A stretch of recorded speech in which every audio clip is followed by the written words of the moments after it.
Season की शुरुआत Maddie नामी एक लड़की से होती है, जिसे रात को अचानक गराज से आवाज आती है। जब वो देखने वहाँ जाती है तो उसे वहाँ वेयरवुल्व्स नजर आते हैं। कहानी में ट्विस्ट तब आता है जब मैडी उनसे डरने के बजाय उन्हें वापस बेसमेंट वाले दरवाजे से अंदर जाने को कहने लगती है। यहाँ उसकी आइज का कलर बदलते देख हम पे रिवील होता है कि वो खुद भी एक वुल्फ है। दोनों वुल्फ्स को वापस बेसमेंट में बंद करके मैडी दरवाजे को लॉक कर देती है। अगली सुबह जब मैडी उस बेसमेंट में जाती है तो वो वुल्फ्स ह्यूमन फॉर्म में आके मैडी के पेरेंट्स बन चुके थे। लास्ट नाइट फुल मून था, यही वजह है कि मैडी के पेरेंट्स वुल्फ्स फॉर्म में आके काबू से बाहर हो रहे थे और उनका राज रखने के लिए मैडी उन्हें घर से बाहर जाने से रोक रही थी। मैडी जब स्कूल पहुंचती है तो उसे वहाँ बिल्कुल वैसी ही स्मेल आती है जैसे किसी वुल्फ की हो। वो स्मेल उसे एक नए स्टूडेंट रेडियन से आ रही थी, लेकिन इससे पहले वो रेडियन से बात करती उनकी क्लास शुरू हो जाती है। जिसके बाद कैफेटेरिया में मैडी का बेस्ट फ्रेंड टॉम रेडियन से दोस्ती करने की कोशिश करता है, पर रेडियन गुस्से में उसे वहाँ से भेज देता है। कुछ लड़के रेडियन के नए होने की वजह से उसे बुली करने लगते हैं, जिस पर रेडियन अपना आपा खो के वुल्फ में बदलने लगता है। ये देख मैडी उसे स्टोर रूम में ले जाती है, जहाँ वो पूरा वुल्फ में बदल जाता है। मैडी उसे काम डाउन करते हुए उसे वापस ह्यूमन फॉर्म में लाती है, पर इस चक्कर में रेडियन को पता चल जाता है कि मैडी भी वुल्फ है। मैडी गुस्से में रेडियन को ये जगह छोड़ के जाने को कहती है, क्योंकि ये प्रॉपर्टी उसकी फैमिली की है और यहाँ और कोई वुल्फ या वुल्फ पैक नहीं आ सकता। जिस पर रेडियन गुस्सा हुए वहाँ से निकल जाता है। पर जब मैडी को पता चलता है कि रेडियन एक फॉस्टर किड है तो उसे बहुत दुख होता है। वो रेडियन को ढूंढते उसके पास पहुँचती है और उसकी मदद करने की पेशकश रखती है, जो थोड़ी मुश्किल से ही पर रेडियन मान लेता है। मैडी को पता चलता है कि कल फुल मून पे रेडियन दूसरी बार ट्रांसफॉर्म हुआ था, पर मैडी अभी तक ट्रांसफॉर्म नहीं हुई है। वो रेडियन को बताती है कि वो लोग वेयरवुल्व्स नहीं बल्कि वुल्फ ब्लड हैं, जो इंसानों को नुकसान नहीं पहुंचाते, और वो उसे अपनी पावर्स को काबू करने का तरीका सिखाएगी, जिससे रेडियन की सच्चाई लोगों के सामने आने से बची रहेगी। मैडी को स्कूल छोड़ते हुए उसकी मॉम उसे रेडियन को घर डिनर पे इनवाइट करने को कहती है। वहाँ स्कूल में मैडी के फ्रेंड शैनन सबको किसी क्रीचर की पिक्चर्स दिखा रही होती है जो उसने कल रात ली थी, पर कोई उसका यकीन नहीं करता, उल्टा सब उसे पागल बुलाने लगते हैं। मैडी इस सब का कसूरवार रेडियन को समझती है, क्योंकि उसे यकीन था कि ऐसे पब्लिक में वही वुल्फ बन के फिर सकता है, और वो रेडियन के समझाने के बाद भी उसे बेकसूर मानने को तैयार ही नहीं थी। शैनन अपसेट हुई जंगल में चली जाती है, जहाँ उस सस्पिशियस वुल्फ के बारे में सर्च करते रेडियन पहुँचता है। वहाँ शैनन उसे बताती है कि वो वुल्फ्स को इसलिए ढूंढ रही है क्योंकि 6 साल की उम्र में जब वो कैंप गई थी तो उसने वहाँ पहली बार वुल्फ को देखा था, लेकिन किसी ने उसका यकीन नहीं किया। उल्टा उसके पेरेंट्स ने उसे चाइल्ड साइकोलॉजिस्ट के पास तक भेज दिया। तब से उसने ठान ली थी कि वो वुल्फ को ढूंढ के सबको प्रूफ देगी कि वो गलत नहीं है। मैडी रेडियन को अपने घर डिनर पे इनवाइट कर लेती है। डिनर वाले दिन ही शैनन मैडी को अपने साथ जंगल में वुल्फ के बारे में प्रूफ ढूंढने चलने को कहती है, पर मैडी के मना करने पर शैनन और टॉम अकेले ही जाने का फैसला करते हैं। डिनर पे रेडियन को मैडी और उसके पेरेंट्स वुल्फ के बारे में मजीद बता ही रहे होते हैं, तो मैडी और रेडियन पे रिवील होता है कि बहुत से वुल्फ ब्लड हैं जो रूल्स को फॉलो नहीं करते और इंसानों के दुश्मन हैं, और वो खुले में सोचे समझे बगैर ट्रांसफॉर्म हो जाते हैं। यहाँ मैडी को अपनी गलती का एहसास होता है कि उसे रेडियन का यकीन करना चाहिए था, और ये भी ख्याल आता है कि टॉम और शैनन खतरे में हैं, जिस पर ये सब उन्हें जंगल में ढूंढने पहुँच जाते हैं, जहाँ उन पे ऑलरेडी वुल्फ्स हमला कर चुके थे। पर वक्त पे पहुँच के मैडी और रेडियन किसी बड़े नुकसान से उन्हें बचा लेते हैं और अपने राज को भी एक बार फिर राज रखने में कामयाब हो जाते हैं। मैडी शैनन के कैमरा से पिक्चर्स डिलीट कर देती है, जिसके बाद ये सब मैडी के पेरेंट्स के साथ वापस घर चले जाते हैं। अगले दिन स्कूल में एग्जीबिशन होती है, जहाँ बच्चे पिक्चर्स से अपने पेरेंट्स के साथ अपना रिलेशन दिखाते हैं। इस सब में रेडियन खुद को बहुत अकेला फील करते हुए वहाँ से निकल जाता है। टॉम के डैड उससे वादा करने के बाद भी नहीं आते, और इन्हीं के एक क्लास फेलो जिम के डैड उसकी तारीफ करने के बजाय टॉम की पिक्चर्स की तारीफ करने लगते हैं। यानी हर किसी के अपने पेरेंट्स के साथ कोई न कोई मसले होते हैं। टॉम इंतजार करता रह जाता है, पर उसके डैड नहीं आते और एग्जीबिशन खत्म हो जाती है। वीकेंड गुजार के जब ये सब वापस स्कूल आते हैं तो इन्हें पता चलता है कि किसी ने सारे बच्चों के प्रोजेक्ट्स खराब कर दिए हैं। सबका शक एक बार फिर रेडियन पे जाता है, क्योंकि एक वही उस दिन अपसेट हुए स्कूल से निकल गया था। पर मैडी इस बार ये गलती ना करते हुए रेडियन पे यकीन करती है और उसे प्रिंसिपल से बचा लेती है, जिसके बाद रेडियन को लगता है कि ये सब करने वाला टॉम है, क्योंकि लास्ट उस दिन वही स्कूल में बचा था और उसे अपने डैड पे गुस्सा भी था। मैडी रेडियन के कहने पर टॉम को कन्फ्रंट करती है, पर उल्टा बेचारी शर्मिंदा शर्मिंदा ही हो जाती है क्योंकि ये सब करने वाला टॉम भी नहीं था। आखिर में ये सब एक डिवाइस की मदद से क्रिमिनल को ढूंढने का फैसला करते हैं, जो इन पर रिवील होता है कि और कोई नहीं बल्कि जिम है, क्योंकि उसके डैड ने उस दिन उसकी बहुत इंसल्ट की थी। जिम के डैड को जब अपने बेटे की हरकतों का पता चलता है तो वो उस पे बहुत गुस्सा होते हैं। वहीं मैडी टॉम और उसके डैड का रिलेशन सही करने की एक कोशिश करती है जो कामयाब हो जाती है। मैडी घर पे बैठी पेपर की तैयारी कर रही होती है कि तभी उसकी वुल्फ ट्रांसफॉर्मेशन वाले साइंस आने लग जाते हैं। ये देख उसके पेरेंट्स तो उसे स्कूल जाने से मना करते हैं, पर उसने बहुत मेहनत की थी इसीलिए वो स्कूल जाने की जिद करती है। वहीं उसकी इन चेंजिंग की वजह से वो अपने ह्यूमन दोस्तों को छोड़ के रेडियन के साथ ज्यादा वक्त गुजारती है क्योंकि वो उसकी हालत को इस वक्त समझ सकता है। पर इस सब की वजह से टॉम और शैनन मैडी से बहुत नाराज हो जाते हैं। पेपर के दौरान मैडी एकदम ट्रांसफॉर्म होने लगती है, जो देख उसे बचाने के लिए रेडियन फायर अलार्म बजा के अपने सर मसला ले लेता है, लेकिन मैडी का राज नहीं खुलने देता। इस सब की वजह से मैडी के दोस्त रेडियन पे फिर गुस्सा होते हैं और मैडी रेडियन की खातिर उन्हें मजीद नाराज कर देती है, जिस पर वो मैडी को इग्नोर करने के लिए दूसरे फ्रेंड्स बनाना शुरू हो जाते हैं। टॉम जिम की बातों में आके प्रिंसिपल ऑफिस से टेस्ट पेपर चुराने चला जाता है, जिसे वहाँ से बचने में रेडियन मदद करता है। शैनन जब अपनी नई फ्रेंड के साथ साइंस लैब में पढ़ रही होती है तभी मैडी आके शैनन को समझाने की कोशिश करती है, पर शैनन के ना सुनने पर गलती से केमिकल गिरा के चली जाती है, जिसकी वजह से वहाँ आग लग जाती है। मैडी जब वापस शर्मिंदा हुए शैनन के पास पहुँचती है तो उसे बचाने के बजाय अपना आपा खोते हुए वुल्फ में बदलने लगती है। फायर अलार्म से वो रेडियन को बुलाती है और उसे मदद लेने को कहती है और फिर टॉम और प्रिंसिपल टाइम से वहाँ पहुँच के उन दोनों को बचा लेते हैं। पर इस सब में शैनन मैडी को ट्रांसफॉर्म होते देख लेती है, लेकिन एक बार फिर कोई भी उसका यकीन नहीं करता, यहाँ तक कि टॉम भी नहीं। पर अब क्या मैडी का राज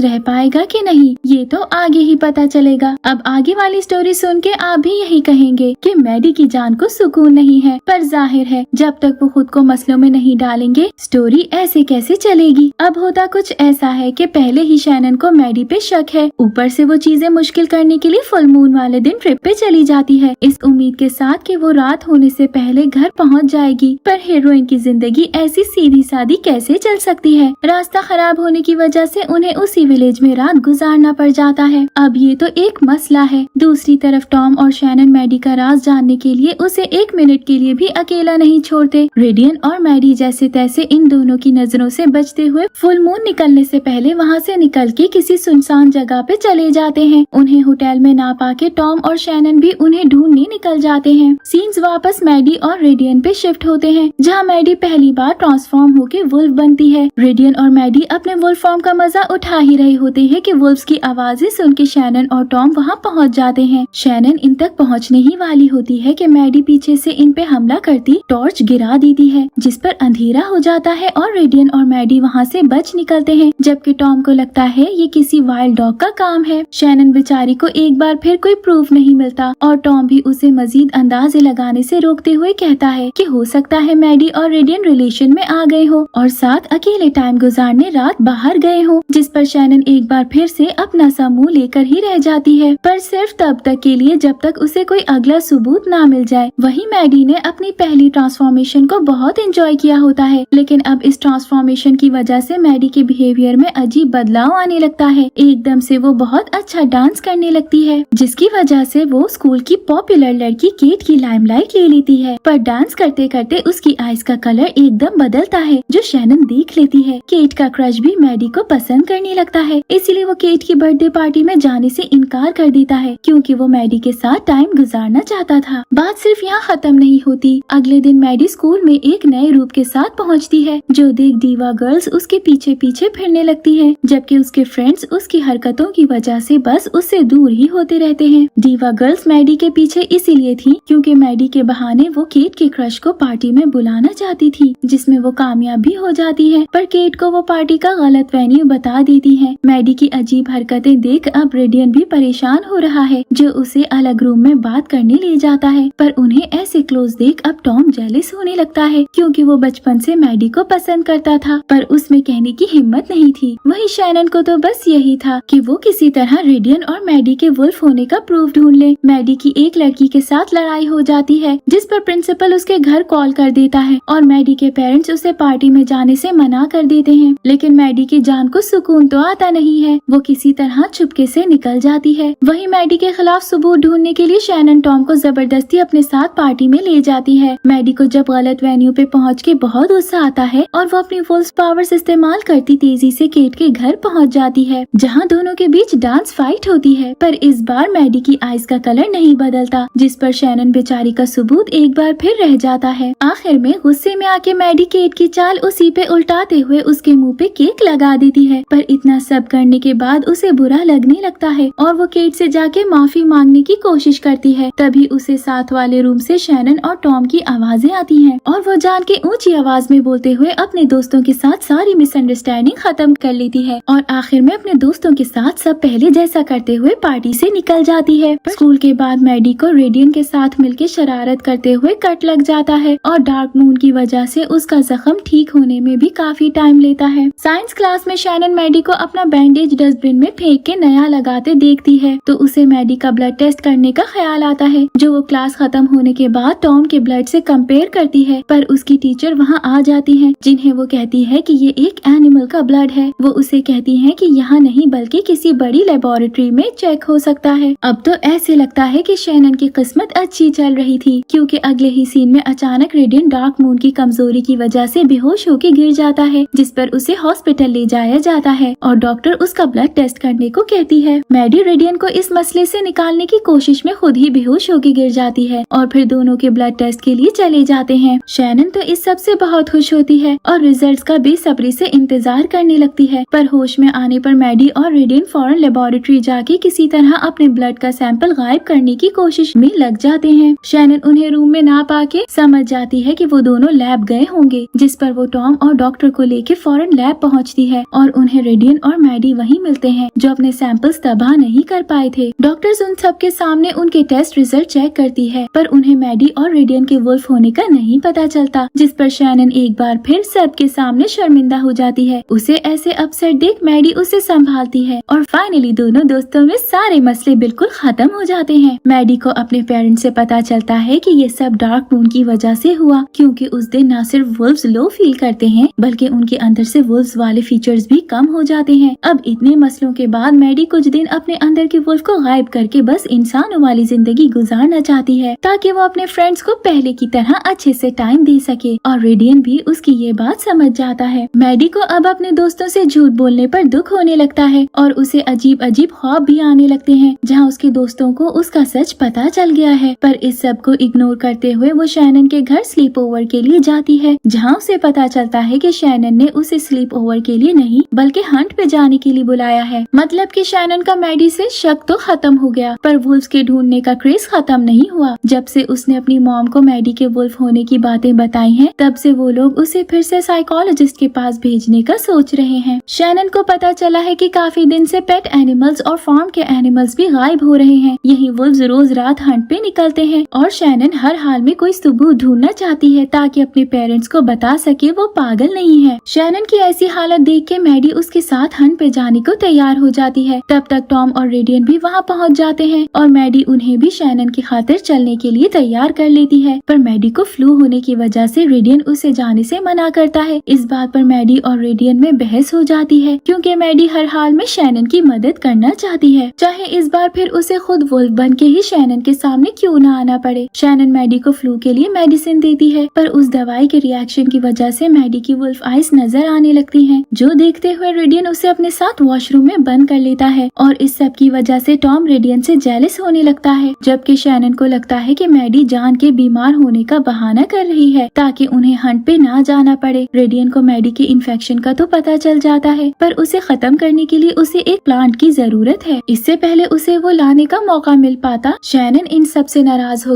अकेले ही हंट के लिए निकल जाती है, जो देखते हुए रेडियन टॉम को लिए उसके पीछे जाता है ताकि शैनन सेफ रह सके। और इसी दौरान में मैडी चुप करके सबकी नजरों से बचते हुए वहाँ से निकल जाए। पर मैडी पे दवाई का इतना असर हो चुका था कि वो घर जाने के बजाय पागलों की तरह बस मीट ढूंढने लगती है। वहीं शैनन को ढूंढते हुए रेडियन को वो प्लांट मिल जाता है जिससे मैडी ठीक हो सके, पर टॉम उसे अकेले वहाँ से जाने ही नहीं देता। ये दोनों शैनन तक पहुँचते हैं जहाँ वो वुल्फ के आने का इंतजार कर रही थी। वहाँ वुल्फ तो नहीं आता, पर रेडियन को अपनी तेज सेंसेस की वजह से मैडी के वहाँ आने का एहसास हो जाता है, जो मीट को स्मेल करती वहाँ आ रही थी। रेडियन बिल्कुल सही टाइम टाइम पे मैडी को पकड़ते इन दोनों की नजरों से बचा के प्लांट खिला देता है और मैडी बिल्कुल ठीक हो जाती है। पर शैनन एक बार फिर हमेशा की तरह मायूस घर लौटती है, जिस पर मैडी उसे हौसला देते हुए कहती है कि वो मिलके एक दिन इस राज को जरूर ढूंढ निकालेंगे। फुल मून से एक दिन पहले मैडी और रेडियन वुड्स में रेस के लिए जाते हैं, जहाँ इन्हें एक बड़े ब्रांड की चुराई हुई टी शर्ट्स मिलती हैं, जो शायद चोर ने वहाँ छुपा के रखी हैं। रेडियन का शैतानी दिमाग काम करने लगता है और वो उन टी शर्ट्स को स्कूल में बच्चों को सेल करके पैसे बनाने लग जाता है। मैडी उसे ऐसा करने से बहुत रोकती है, पर पैसा आता किसको बुरा लगता है, इसीलिए रेडियन मैडी की एक नहीं सुनता। पर बुराई का रास्ता हमेशा इंसान को मुश्किल में ही डालता है। ऐसा ही कुछ रेडियन के साथ हुआ और पुलिस इस केस पे इन्वेस्टिगेशन करना शुरू हो गई, जिस वजह से स्कूल में बच्चे भी रेडियन को ब्लैकमेल करने लगे। रेडियन जब उनका मुंह बंद करवाने के लिए आखिरी बार जंगल में शर्ट्स लेने गया तो वहाँ पुलिस ने उसे देख लिया और उसे ढूंढते कैफे तक आ गई। जब मैडी और उसके पेरेंट्स को रेडियन के अरेस्ट होने का पता चला तो वो फौरन उसे बचाने पुलिस स्टेशन पहुँचे, क्योंकि शाम हो चुकी थी और फुल मून पे ये सब वुल्फ में ट्रांसफॉर्म हो जाएंगे। लेकिन पुलिस रेडियन को 2 दिन से पहले छोड़ने को तैयार ही नहीं होती। ये देख मैडी अपने फादर से कहती है कि वो पुलिस को कह दे कि रेडियन दिमागी तौर पे ठीक नहीं है, और वो फुल मून पे खुद को वुल्फ समझ के वैसे ही एबनॉर्मल हरकतें करने लगता है। फुल मून सर पे था और रेडियन वाकई कंट्रोल से बाहर हो रहा था। ये देखते हुए रेडियन और पुलिस स्टेशन में मौजूद लोगों की सेफ्टी देखते हुए पुलिस उसे आजाद कर देती है, जिसके बाद ये सब फौरन घर के लिए निकलते हैं। पर रास्ते में ही इनकी ट्रांसफॉर्मेशन शुरू हो जाती है, इसीलिए बीच रास्ते में गाड़ी रोकते हुए जंगल में जाके वुल्फ में बदलते हुए खुद को लोगों की नजरों में आने से बचा लेते हैं। मैडी और उसके फ्रेंड्स जंगल में खेल रहे होते हैं, तभी उन्हें फील होता है जैसे कोई उन पे नजर रख रहा है। फिर कैफे आके उन्हें पता चलता है कि शायद ये वही होमलेस लेडी है जो बहुत दिन से ऐसे ही टाउन में घूम रही है और कहीं भी सो जाती है। टॉम इस बात को इग्नोर करते हुए अपनी फुटबॉल गेम की फिक्र करने लगता है, जिसकी स्कूल जाके वो प्रैक्टिस कर रहा होता है कि तभी वो लोग रेडियन को बहुत कमाल तरीके से बॉल को रोकते देखते हैं। इस पर उनकी टीचर रेडियन को गोलकीपर बना देती है। स्कूल से वापसी पे रेडियन उस होमलेस लेडी से मिलता है, जो रेडियन पे रिवील करती है कि वो रेडियन की मॉम है। ये जान के रेडियन परेशान हुए उससे मजीद कोई भी बात किए बगैर वहाँ से चला जाता है। पर बाद में मैडी सच जानने के लिए उसे अपनी मॉम से बात करने को कहती है, जो रेडियन पे रिवील करती है कि वो रेडियन को छोड़ के हंट पे गई थी। पर जब वो वापस आई तो कुछ इंसानों ने रेडियन को पकड़ लिया था और उसे कैद कर दिया। यही वजह है कि वो रेडियन के पीछे नहीं आ सकी। पर जब रेडियन ने ट्रांसफॉर्म किया तो उसे एहसास हो गया, क्योंकि वुल्फ ब्लड्स अपने बच्चों को ट्रांसफॉर्म होते वक्त ट्रेस कर लेते हैं। रेडियन की मॉम उसे अपने साथ चलने को कहती है, ताकि रेडियन ऐसे इंसानों की तरह रहने के बजाय वुल्फ ब्लड के तौर पे एक अच्छी जिंदगी गुजार सके। वो रेडियन को अपनी पावर्स और अच्छे से इस्तेमाल करना सिखाती है, जो शायद मैडी और उसकी फैमिली को ह्यूमंस में रह रह के इस्तेमाल करनी आती ही नहीं। शुरू में तो रेडियन को ये सब बहुत अट्रैक्ट करता है और वो अपनी मॉम के साथ जाने का फैसला करता है। पर फिर टॉम, जो रेडियन को उसकी पहली गेम के लिए तैयार कर रहा होता है, उसकी बातें रेडियन के दिल को लग जाती हैं और उसे एहसास होता है कि ट्रू फैमिली ब्लड से नहीं बल्कि प्यार और एहसास से बनती है, जो उसे इस टाउन में आके मैडी और उसके फ्रेंड्स के वे में मिली। गेम शुरू होती है और दोनों टीम्स अपना बेस्ट देती हैं, पर जाहिर है गेम तो हीरो ने ही जीतनी होती है, इसीलिए लास्ट मिनट पे रेडियन बॉल रोक के बाजी मार जाता है और अपनी टीम को जिता देता है। गेम के बाद वो मैडी को बाय कहता अपनी मॉम के साथ जाने के लिए निकल जाता है, पर फिर उसकी मॉम की बातें उसे गुस्सा दिला देती हैं और उसे एहसास होता है कि वो गलत कर रहा है, इसीलिए वो अपनी मॉम को नाराज करते हुए वापस मैडी और बाकी सब के साथ अपनी जीत सेलिब्रेट करने निकल जाता है। लेकिन रेडियन यहाँ अपनी मदर की सिखाई हुई पावर्स को इस्तेमाल करना नहीं छोड़ता है, उल्टा वो मैडी को भी इन्हें इस्तेमाल करना सिखाता है, जिससे मैडी अपनी जगह पे ही खड़ी होकर दूर तक किसी की भी बातें सुन सकती है और उन्हें देख भी सकती है। पर जब उसकी मॉम को पता चलता है कि मैडी इन पावर्स को इस्तेमाल कर रही है तो वो बहुत गुस्सा हो जाती है, यहाँ तक कि रेडियन और उसकी दोस्ती को खत्म करने का फैसला करती है। पर मैडी अपनी मदर के इस बॉसी एटीट्यूड को मजीद बर्दाश्त करने से इनकार करते हुए रात को घर से भाग जाती है। वो सीधा रेडियन के पास जाके उसके घर रहने को कहती है, पर रेडियन मैडी की मॉम की वजह से उसकी मदद करने से साफ इनकार कर देता है। अगले दिन जब मैडी के पेरेंट्स को पता चलता है कि वो घर पे नहीं है तो वो दोनों उसे ढूंढने निकलते हैं, जिसमें रेडियन उनकी मदद करता है। पर अपनी पावर्स का इस्तेमाल करते हुए मैडी हमेशा उनसे बच निकलती है और फिर आखिर में टाउन से दूर चली जाती है। ये तीनों उसे ढूंढने जाते हैं पर कोई फायदा नहीं होता, क्योंकि टाउन में आके रेडियन अपनी पावर्स कम होने की वजह से कमजोर फील करने लगा था। वहाँ मैडी को अकेला पाके कुछ लड़कियाँ उसे बुली करने लगती देती है। मैडी की मॉम मैडी की स्मेल को फॉलो करते हुए उसे ढूंढने निकल जाती है और वो दोनों माँ बेटी मिलके अपनी वुल्फ साइड बाहर लाते हुए उन लड़कियों को डरा के भगा देती हैं। इन्हें मैडी तो मिल जाती है पर अभी भी मैडी और उसकी मॉम के बीच रूल्स को फॉलो करने वाली बहस खत्म नहीं होती, जो देखते हुए रेडियन और मैडी के डैड उन दोनों को लड़ने के लिए अकेला छोड़ देते हैं। इस बार फुल मून आने पर ये सब हर हाल में घर में रहना चाहते हैं, क्योंकि लास्ट टाइम इन्हें वुड्स में ट्रांसफॉर्म होना पड़ा था। वहाँ शैनन और टॉम से एक आदमी कायली मिलने आता है, जो शैनन को बताता है कि उसे उसकी हर बीस्ट वाली बात पे यकीन है और वो उसके आर्टिकल्स भी देखता रहा है। अब आज फुल मून है और उसे बीस्ट को पकड़ने के लिए शैनन की जरूरत है। यहाँ शैनन और कायल की टीम वुड्स में बीस्ट को ढूंढने निकल जाते हैं, जबकि वहाँ हम देखते हैं कि उनका काम आसान करने के लिए मैडी और रेडियन मैडी के पेरेंट्स को रूम में बंद करके वुड्स में ट्रांसफॉर्म होने निकल गए हैं, जो वुल्फ बनते ही कायली के जाल में फंस जाते हैं। शैनन फाइनली सुकून में आ जाती है कि वो पागल नहीं है, पर जब उसे पता चलता है कि कायली ने सिर्फ इन्हें देखना नहीं था बल्कि वो इन्हें कैद करके पैसे बनाना चाहता है, तो उसे बहुत बुरा लगता है। जिस पर टॉम और शैनन कायली के फिल्म मेकर को अपनी साइड पे करते हुए बड़े ही स्टाइल से कायली को बेवकूफ बनाते हुए वुल्फ्स को आजाद कर देते हैं, इस बात से अनजान के उन्होंने अपने बेस्ट फ्रेंड्स को बचाया है। वहीं मैडी वापस ह्यूमन बन के अपने पेरेंट्स को सब सच बताने का फैसला करते हुए घर की तरफ बढ़ जाती है, पर शैनन अब जबकि वुल्फ्स का सच जान चुकी थी तो वो उनके बारे में सबको बता के गवर्नमेंट की तरफ से उन्हें कायली जैसा लोगों से बचाना चाहती है। ये सुन के मैडी के पेरेंट्स उसे जंगल से दूर रखने के लिए घर में लॉक कर देते हैं, क्योंकि शैनन जंगल में कोई सैंड वुल्फ्स को पकड़ने के लिए इस्तेमाल करने वाली है। जबकि वहाँ रेडियन का भाई उसे लेने आ जाता है, क्योंकि उसकी मॉम उससे मिलके आने पर बहुत उदास थी। मैडी एक बार फिर अपने पेरेंट्स को चकमा देते हुए रेडियन की मदद के लिए जंगल में चली जाती है, जहाँ रेडियन की मॉम सैंड से शैनन और टॉम की तरफ बढ़ जाती है। उन्हें आते हुए महसूस करके रेडियन उन्हें रोकने जाता है और ऐसे मैडी और रेडियन का सच टॉम और शैनन के सामने आ जाता है। मैडी के पेरेंट्स के नाराज होने पर रेडियन अपनी फैमिली के साथ जाने का फैसला करता है, पर जाने से पहले वो टॉम और शैनन को मैडी की सिचुएशन समझा के उसे मदद करने को कहता है, जिस पर शैनन और टॉम मैडी के घर जाके सारी पिक्चर्स उन्हें देते हुए मैडी को टाउन छोड़ के जाने से रोक लेते हैं, इस वादे के साथ कि वो उसका राज रखेंगे, और रेडियन अपनी फैमिली के साथ चला जाता है। इसी के साथ ये सीजन यही खत्म हो जाता है। Thank you for watching.